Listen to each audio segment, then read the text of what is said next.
What's going on YouTube fam? It's your boy BC Views, back at it again with another video.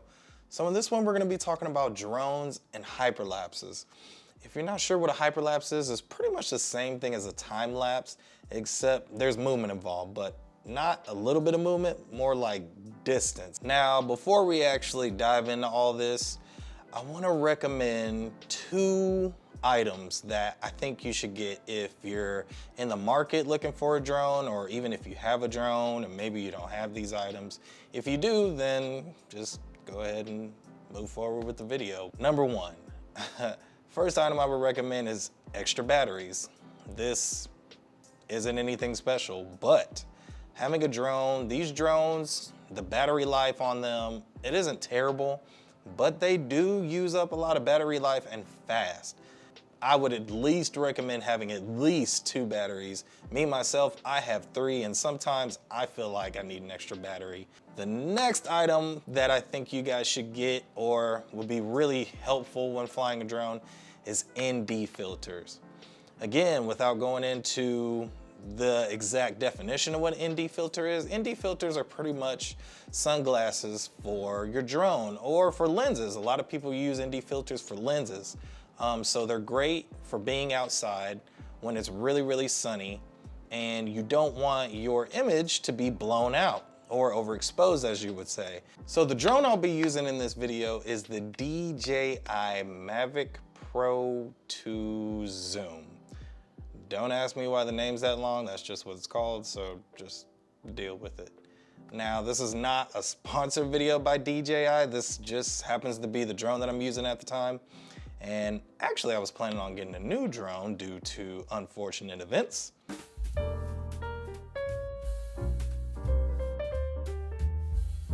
But considering I got my drone down thanks to some nice kids playing baseball, I was able to get my drone down, so that worked out just fine. So let's go ahead and get into the video.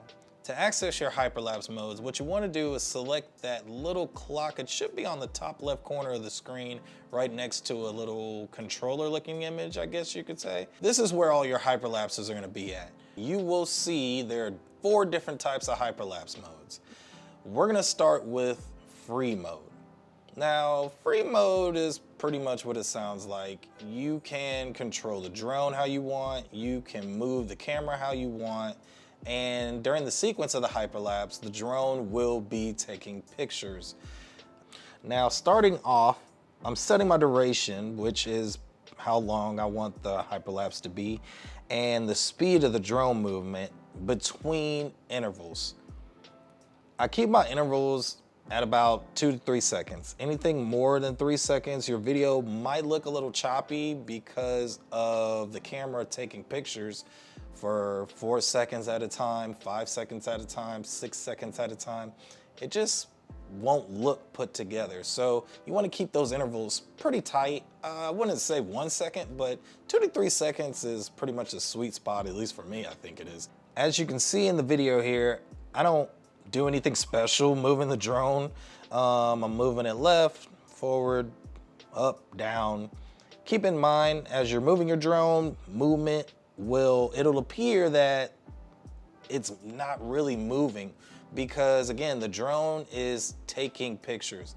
Me personally though, this is probably my least favorite of the 4 types. Just because it's, I don't know, it's weird. It's just meh. Now, for the second hyperlapse mode, we have course lock.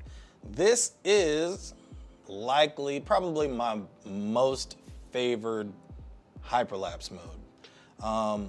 Although you cannot gain altitude or lower your altitude with it, I think it's really great for locking onto a position and getting a nice smooth hyperlapse picture. So let's go ahead and check this one out. First thing you want to do is find the direction you want your drone to fly in. This doesn't move the drone up and down while doing the hyperlapse.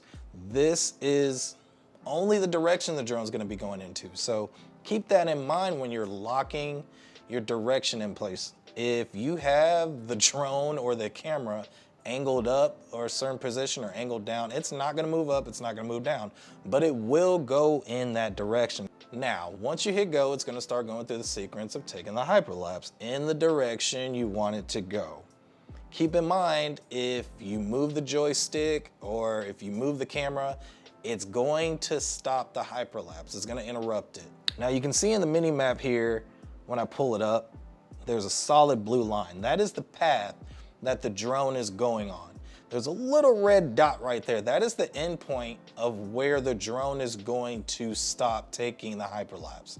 So just keep that in mind if you're unaware of how far the drone is going or what direction the drone is actually going. You can pull up this mini map and check it out real quick just to reassure yourself you're on the right path or you know where it's gonna be at. So we're gonna go ahead and speed this up a little bit.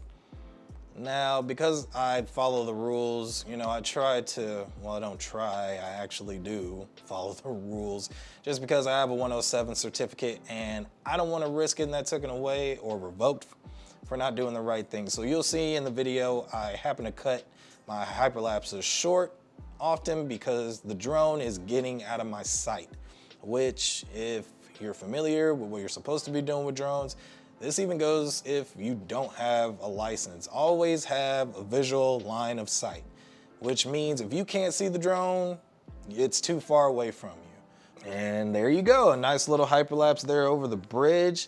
Now you can either angle your camera at a certain point or you can lock onto an object and have it follow the object as the drone is taking the hyperlapse. And to me, it looks so much better. But both ways can be useful depending on what you're shooting. So you can see I locked onto the arch of the bridge here, and as I'm going by it, the camera angles itself up looking at the bridge, which I thought was pretty cool. So really, me personally, I like locking on the objects as the camera's going. Next one we got is circle. This one works pretty much like course lock, but it's going in a circle. So you can have the camera of the drone set for one spot, but I noticed while the drone's moving in a circular motion, it doesn't really keep things in center. So in order to combat that, go ahead and just lock onto the object so the drone knows exactly what it's looking at, number one. Number two, it's just gonna look all around better. Okay, so let me explain something to you. What actually happened in this shot was I wanted the drone to lock on to the flagpole, but as you can see, the drone kind of just veers off and does its own thing. It's still going in a circular motion, but it did not lock on to the pole. So make sure when you're locking on the objects, it's got some good height and a good length to it. Make sure it's not a skinny staff pole. Now for the last hyperlapse mode, which is Waypoint. I'm kind of 50-50 on Waypoint. It's good because you can increase elevation or you can lower elevation, but at the same time, you can move in a certain direction. Now, don't judge me for the spot I chose to do this in. I just didn't really have an idea of what I wanted to do, but I wanted to show it to you guys. So yeah, be cool. Now, a lot of people try to keep this simple. What they'll do is select a point and then they'll go down and select another point. But in the video, you'll see I'm actually selecting 3 points here just to give you guys a good idea of how it works. Again, you can see on the mini map here where all the points are with the little blue circles and they have numbers inside of them. These indicate exactly where you marked the drone to be. Now, as I'm taking the hyperlapse, if you're paying attention, you'll see the drone actually tell me what's suitable, what's too big, and what's too small. This is pretty much the drone telling you, hey, in order for it to be a hyperlapse, it needs to be a little tighter or you need to move it a little wider just so there's some actual movement going on when you're taking the hyperlapse. But you can't have the drone swinging all the way to the left or swinging all the way to the right.